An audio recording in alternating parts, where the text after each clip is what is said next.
Halo, selamat sore Tribuners. Ada Mufti Fauzia kembali hadir menemani Anda di Tribun Travel Update edisi hari Rabu, 2 Maret 2022. Hari ini Tribuners seperti biasa, Mufti akan memberikan sejumlah informasi dan pastinya rekomendasi wisata untuk Anda sebagai opsi mengisi waktu luang maupun libur akhir pekan yang menarik untuk dikunjungi. Pastinya disampaikan secara langsung bersama dengan sejumlah reporter kami di beberapa daerah. Inilah Tribun Travel Update selengkapnya. Kita menuju ke informasi pertama di Tribun Travel Update kali ini, Tribuners. Desa Kaweng merupakan satu di antara desa di Kecamatan Kakas, Kabupaten Minahasa yang patut untuk Anda kunjungi. Desa ini dinamai seperti nama gunung di tepi Danau Tondano, yakni Gunung Kaweng. Konon gunung ini sebenarnya punya 3 puncak, Tribuners. Pastinya keberadaan Gunung Kaweng ini kemudian menarik orang untuk membuat pemukiman. Gunung Kaweng yang jadi ikon desa ini menjadi spot dengan tempat tertinggi untuk memandang hamparan luas Danau Tondano. Seperti apa lengkapnya informasi tersebut, Tribuners? Sudah terhubung bersama kami rekan Rio Nur, Tribun Manado. Silakan rekan Rio dengan informasi Anda. Ya, terima kasih Rekan Mufti. Jadi di Danau Tondano itu banyak pedesaan, banyak pemukiman warga. Salah satunya adalah Desa Kaweng. Desa Kaweng ini keberadaannya sangat erat berhubungan dengan Gunung Kaweng. Kaweng itu artinya kawin. Jadi konon gunung ini ada sepasang puncaknya. Jadi kemudian dianggap ceritanya bahwa gunung ini kawin, menikah. Jadi warga di sekitar Gunung Kaweng ini kemudian mendirikan pemukiman yang namanya Desa Kaweng. Desa Kaweng ini kebanyakan memang penduduknya merupakan sebagai petani dan nelayan di Danau Tondano. Jika daya tarik sendiri dari Desa Kaweng ini, jika ingin melihat hamparan Danau Tondano, memang paling pas dari Gunung Kaweng ini. Dari atas Gunung Kaweng ini bisa melihat pemandangan indah Danau Tondano. Gunung Kaweng ini juga punya daya tarik karena sering juga dijadikan lokasi untuk para layang. Jadi sport tourism sudah berkembang di daerah ini. Selain bisa menikmati pemandangan dari atas gunung, di sekitar Gunung Kaweng ini ada juga yang namanya Dusun Tasuka. Di situ bisa menikmati pemandangan Danau Tondano persis di tepi Danau Tondano karena di situ ada dermaga dulunya itu merupakan dermaga pesawat amfibi buatan pemerintah kolonial Belanda. Spot yang itu juga menjadi saksi sejarah pertempuran Perang Dunia Kedua di Tanah Minahasa antara Belanda dan Jepang. Sampai sekarang di dermaga itu masih bertahan hingga kini, sering dijadikan tempat pesiar warga sekitar. Anak-anak biasa memanfaatkannya untuk mandi di danau dari dermaga itu. Kemudian para mancing mania juga memanfaatkan lokasi itu untuk memancing. Tiap hari lokasi itu tidak pernah sepi karena ada saja yang datang berkunjung. Memang selain Desa Kaweng banyak juga desa-desa yang bermukim di sekitar Danau Tondano. Kemudian di pengembangannya juga di Desa Kaweng ini sudah dibangun infrastruktur yang cukup baik sehingga sangat pas untuk pelisir karena jalurnya sudah bagus, akses juga tempatnya juga sudah disiapkan dengan baik. Demikian, Mufti. Baik, terima kasih rekan Rio atas informasi Anda. Selamat bertugas kembali. Dan Tribuners, kali ini kita akan menuju ke informasi selanjutnya. Ada produk kuliner mie cume yang menjadi perhatian Menteri Pariwisata dan Ekonomi Kreatif Sandiaga Uno dalam kunjungannya ke Belitung pada Sabtu 26 Februari 2022 lalu. Mencoba langsung mie hitam dari olahan tinta cumi, ia pun memuji rasa dan kreativitas usaha mie tersebut. Mie hitam ini menjadi inovasi dari pasangan Agus Darwianto dan juga Wiwit. Sukses dengan produk ketam isi adena, pasangan ini berpikir untuk menciptakan kuliner baru di wilayah Belitung. Seperti apa ceritanya Tribuners? Akan disampaikan rekan kami Adelina Nurmalitasari dari Pos Belitung. Silahkan Adel dengan informasi Anda. Baik Tribuners dan juga Mufti, benar sekali tadi apa yang disampaikan Mufti bahwa mie hitam ini menjadi inovasi dari pasangan Agus Darwianto dan Wiwit yang sebelumnya sukses dengan produk ketam isi adena. Kemudian pasangan ini berpikir untuk menciptakan kuliner baru di Belitung. Dan mereka pun terpikir untuk mengangkat cumi karena merupakan salah satu hasil bahari yang melimpah di Belitung. Namun belum banyak nih Tribuners yang mengangkatnya. Kemudian kuliner mie cumi ini, mie cume atau mie cumi ini, mie-nya itu berbentuk gepeng dan berwarna hitam karena dibuat dari olahan tinta cumi. Tekstur mie-nya yang kenyal dan rasanya gurih, ini bakalan disukai oleh banyak orang ya. Dan juga penyajiannya ditambah dengan aneka topping seperti cumi dan juga ketam isi. Ada juga alternatif topping lainnya yang tidak kalah enak, yakni ayam dan bakso ikan.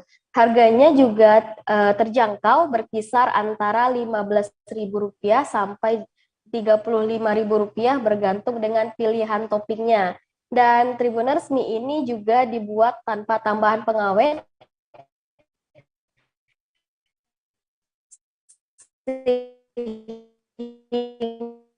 buat yang ingin menjadikannya untuk dibekukan dulu dan langsung ke gerainya yang berada di Jalan Patimura, Tanjung Pandan, Belitung. Demikian Mufti. Baik, Adel. Terima kasih Adel atas informasi Anda. Semoga ini bisa menjadi rekomendasi untuk Anda Tribuners yang ingin berwisata kuliner. Baik Tribuners, ada tempat yang cocok kali ini digunakan untuk menghabiskan waktu liburan atau waktu luang di Kendari. Yakni ada bisa berkunjung ke Kebun Raya Kendari. Kebun raya yang berlokasi di Desa Nanga-Nanga, Kelurahan Andaunohu, Kecamatan Poasia, Kota Kendari ini memiliki luas 96 hektar. Di setiap minggu, ini pengunjung di salah satu tempat wisata favorit di Kota Kendari ini terus bertambah dan meningkat. Dengan suguhan keindahan alam hijau dan pastinya dengan udara segarnya, tempat ini menjadi pilihan sejumlah warga Kendari menghabiskan waktu liburannya. Lebih lengkapnya Tribuners akan disampaikan rekan kami, Husni Hussein, Tribuner dari Tribun Sultra. Silakan Husni dengan laporan Anda. Ya, baik. Rekan Mufti, terima kasih. Dapat saya informasikan betul adanya Kebun Raya Kota Kendari Provinsi Sulawesi Tenggara ini dapat menjadi pilihan bagi warga Kota Kendari ataupun dari luar Kota Kendari yang ingin menghabiskan liburan ataupun akhir pekan Anda di Kota Kendari. Nah, untuk lokasinya itu berada tepatnya di Kelurahan Andaunohu, Kecamatan Poasia, di area Nanga-Nanga, biasa disebut warga setempat Provinsi Sulawesi Tenggara. Untuk jarak ke lokasi ini itu berkisar 30 menit dari Bandara Haloleo Kendari dan juga sekitar 15 menit dari pusat kota Kendari Provinsi Sulawesi Tenggara, baik menggunakan kendaraan roda 2 ataupun roda 4. Nah, dapat saya informasikan sebelumnya rekan Mufti bahwa Kebun Raya Kota Kendari ini sebelum indah seperti yang tampak di depan layar, ini ialah rekan Mufti sebelumnya ialah lahan bagi warga ataupun masyarakat yang nakal menggali pasir di area ini karena merupakan galian pasir seperti itu dan juga tempat galian batu dan juga ilegal kayu dari pohon-pohon yang berada di kebun raya ini. Namun kemudian dialokasikan, pemerintah Kota Kendari mengalokasikan daerah ini menjadi daerah wisata yang seperti yang tampak seperti saat ini. Nah, pengunjung itu biasanya betul ramai akan pada saat weekend, Sabtu dan Minggu, terlebih juga saat long weekend kemarin ya rekan Mufti. Kemudian untuk tips dari kami, saat kami berkunjung ke Kebun Raya Kota Kendari ini, alangkah baiknya untuk datang itu lebih awal, sebab apabila pengunjung ramai di akhir-akhir pekan yang disebutkan tadi, karena pandemi yang memang kian meningkat di Kota Kendari, ini pengunjung dibatasi. Maka dari itu untuk saat ini menurut dari Kepala UPTD Kebun Raya Kendari ini mengatakan untuk kapasitas pengunjung itu dibatasi dari awal biasanya pada pukul 17.45 ini dipercepat jadi 17.00 akan ditutup. Demikian rekan Mufti yang dapat saya informasikan. Baik, terima kasih rekan Husni atas informasi dan juga laporan Anda. Selamat bertugas kembali rekan Husni. Baik Tribuners, masih banyak informasi menarik lainnya untuk Anda, jadi tetaplah bersama kami di Tribun Travel Update. Oke, apa kabar Bang Ariski di sini untuk strateginya? Kalau saya sendiri di Jumip 37 ini yang semalam baru mulai, Apa yang saya dirasakan udah Kak Fernita? Sebenarnya aku nggak ngerasa itu penangkapan atau penggerebegan atau apapun itu, karena gini loh, posisinya aku kriteria. Jadi kita mengenal disebut dengan stroke yang tidak berdarah dengan stroke yang berdarah.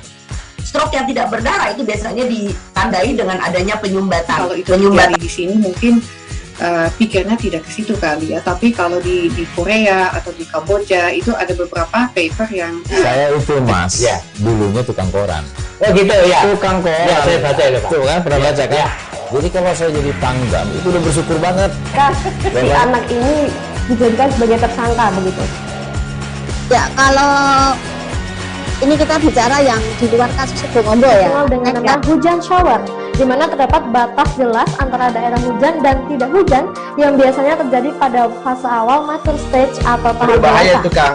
Jadi mulai artinya terjadinya perlembekan. Nah itu untuk penetrasi akan sulit begitu ya.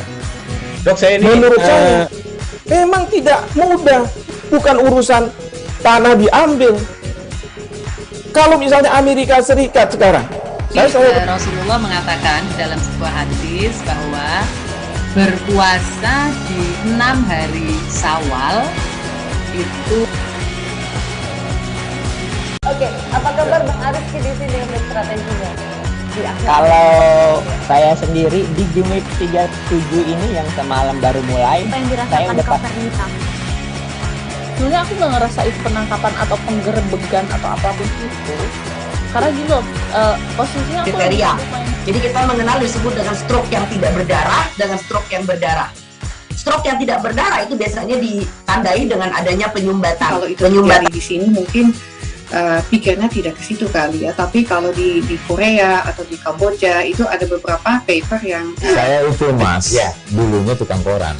Oh gitu ya, Tukang koran. ya saya baca itu Pak. Tuh kan pernah baca kan? Ya. Jadi kalau saya jadi tanggam itu udah bersyukur banget. Si anak ini dijadikan sebagai tersangka begitu.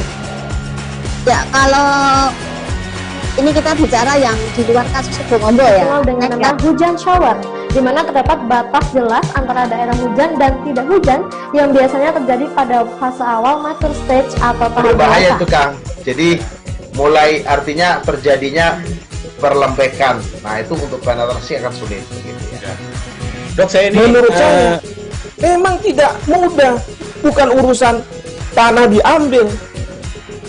Kalau misalnya Amerika Serikat sekarang, Rasulullah mengatakan dalam sebuah hadis bahwa berpuasa di 6 hari Syawal itu. Oke, apa kabar Bang Ariski di sini untuk strateginya?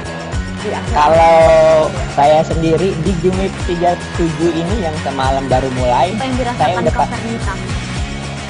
sebenarnya aku nggak ngerasa itu penangkapan atau penggerebegan atau apapun itu, karena gini loh, posisinya aku kriteria. Jadi kita mengenal disebut dengan stroke yang tidak berdarah dengan stroke yang berdarah.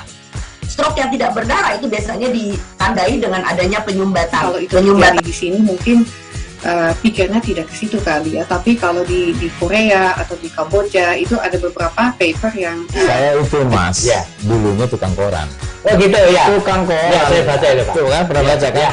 Jadi kalau saya jadi tanggam itu udah bersyukur banget. Si anak ini dijadikan sebagai tersangka begitu. Ya, kalau ini kita bicara yang di luar kasus Situbondo ya. Dengan nama hujan shower, di mana terdapat batas jelas antara daerah hujan dan tidak hujan yang biasanya terjadi pada fase awal mature stage atau tahap Berbahaya dewasa. itu Kang. Jadi mulai artinya terjadinya berlempekan. Nah itu untuk penetrasi akan sulit gitu ya.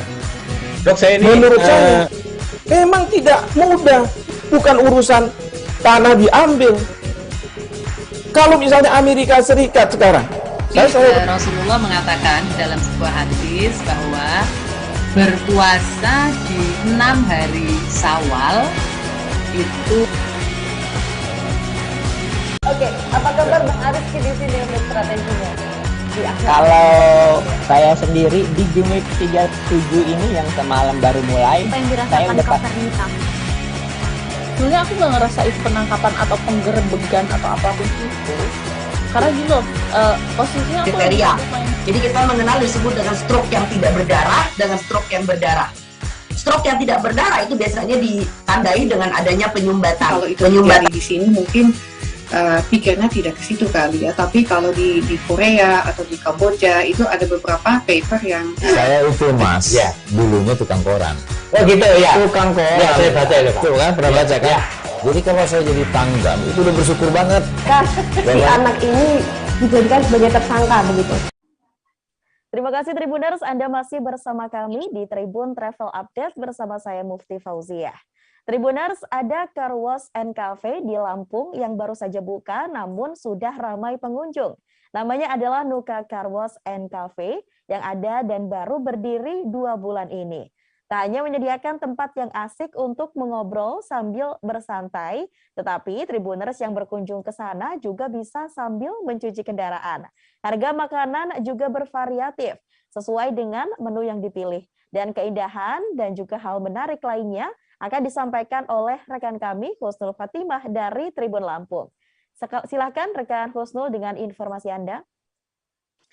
Ya, terima kasih Mufti. Halo, selamat siang Tribuners. Jadi untuk seluruh Tribuners, baik yang di Lampung ataupun di luar Lampung, ini aku ingin merekomendasikan salah satu kafe. Jadi di sini namanya Nuka. Nuka ini tidak hanya sebatas kafe, tapi di sini juga car wash. Jadi artinya selain Tribuners juga bisa mencuci kendaraan, Tribuners juga bisa nongkrong-nongkrong santai sambil menikmati view keindahan Kota Bandar Lampung, karena di sini kan ada 2 tingkat. Nah, selain itu juga untuk dari makanannya, ini makanannya juga sangat bervariatif sekali harganya, mulai dari 15 ribuan sampai dengan 25 ribuan. Kalau kemarin aku sudah dihidangkan beberapa menu favoritnya, yaitu salah satunya ada truffle, terus juga ada mie goreng Nuka, dan ada nasi ayam menteganya gitu. Jadi untuk Tribuners wajib banget nih kalau ke Lampung mampir ke Cafe Nuka ini gitu, yang ada tepatnya di Jalan Zainal Abidin Pagar Alam, tepatnya ada di Purnawirawan. Nah, jadi Tribuners bisa mampir, ataupun yang di luar Lampung mau main ke Lampung, ini bisa menjadi tempat rekomendasi Tribuners semua yang masuk ke dalam daftar list untuk dikunjungi seperti itu. Baik, terima kasih rekan Husnul atas rekomendasi yang sudah Anda sampaikan. Selamat bertugas kembali rekan Husnul. Kita menuju ke informasi lainnya, Tribuners, kawasan hutan mangrove di Desa Lomba, Kecamatan Lamala, Kabupaten Banggai, Sulawesi Tengah ini sangat eksotis. Karena keindahannya, pemerintah Desa Lomba menjadikannya sebagai tempat wisata. Kawasan ini diberi nama Wisata Mangrove Matanaluok. Seperti apa keindahannya, Tribuners, akan disampaikan oleh rekan kami. Ada Asnawi Zikri dari Tribun Palu. Halo Asnawi, silahkan dengan informasi Anda. Ya, baik. Ya, untuk wisata mangrove sendiri itu lokasinya sekitar 60 km ya dari Kota Lu, Kabupaten Banggai, Sulawesi Tengah. Untuk ke sana itu bisa teman-teman bisa menggunakan kendaraan roda 2 ya, maupun roda 4 yang memakan waktu sekitaran 2 jam. Nah, setibanya di wisata mangrove Desa Lomba, para pengunjung akan disuguhkannya pemandangan indah, alami dari deretan hutan mangrove yang berjajar rapi ya, dan sejuk tentunya. Pengunjung juga cukup berjalan mengenai hutan mangrove yang jembatan warna-warni ya, yang disuguhkan oleh pemerintah desa setempat yang panjangnya sekitar 300 meter. Untuk memasuki hutan mangrove sendiri, pengunjung akan ditemani yang kawanan burung menghuni hutan mangrove ya. kemudian deburan ombak dan tiupan angin sepoi yang kemudian pemandangan Teluk Kecamatan Lamala, Kabupaten Banggai, Sulawesi Tengah. Pengunjung tak perlu khawatir untuk menikmati pemandangan indah begitu. Pengunjung cukup membayar karcis Rp2.000 per orang. Pengunjung bisa menikmati keindahan beserta isinya ya wisata mangrove itu. Namun meskipun dibebaskan ya, namun pengunjung dilarang merusak wisata mangrove itu, dan apabila ditemukan akan dikenakan sanksi atau denda dari penyelenggara atau pengelola wisata mangrove itu. Demikian. Baik, terima kasih rekan Asnawi dari Tribun Palu atas informasi Anda. Selamat bertugas kembali. Baik Tribuners, kita menuju ke informasi terakhir. Dara cantik asal Lampung, Dita Fatimatu Zahra kembali ke Lampung setelah terpilih sebagai Miss Grand Tourism di tahun 2022. Selama setahun ke depan, Tribuners, ia ini akan menjalankan tugas untuk mempromosikan wisata di Indonesia, termasuk juga mengikuti ajang Miss Continental 2002 di Jerman. Bagaimana kisahnya akan diinformasikan oleh rekan kami. Ada Jelita Dini Kinanti dari Tribun Lampung. Silahkan Jelita, informasi Anda. Ya, selamat siang Mufti, selamat siang Tribuners. Jadi Dita Fatimatu Zahra itu adalah mahasiswi Universitas Lampung, tepatnya jurusan Hubungan Internasional. Dita ini adalah gadis berusia 20 tahun yang baru saja terpilih sebagai Miss Grand Tourism Indonesia 2022 tanggal 12 Februari 2022 kemarin. Nah, nanti Dita ini akan mewakili Indonesia di ajang Miss Intercontinental 2022 yang akan berlangsung di Jerman pada bulan November 2022 kalau tidak ada perubahan bulan dan hari menurut kita seperti itu. Nah, sebagai Miss Grand Tourism Indonesia, Dita selain dia mempersiapkan diri untuk ke ajang Miss Intercontinental, Dita juga bertugas sebagai Duta Pariwisatanya Indonesia. Jadi dia bukan hanya Duta Pariwisata Lampung karena dia adalah berasal dari Lampung, tapi dia juga adalah Duta Pariwisata Indonesia. Nah, inilah yang tugas yang akan dijalankan Dita selama 1 tahun ke depan sebagai Duta Pariwisata Indonesia. Nah, sebagai Duta Pariwisata Indonesia, Dita ini berkomitmen untuk mengajak masyarakat termasuk anak muda untuk melestarikan pariwisata Indonesia. Nah, pariwisata Indonesia ini bukan hanya menyangkut tempat wisata ya, tapi juga ada souvenir, terus ada makanan, ada juga kesenian suatu daerah yang di mana tempat wisata itu ada gitu. Nah, inilah yang akan diajak, maksudnya yang Dita ajak untuk dilestarikan gitu.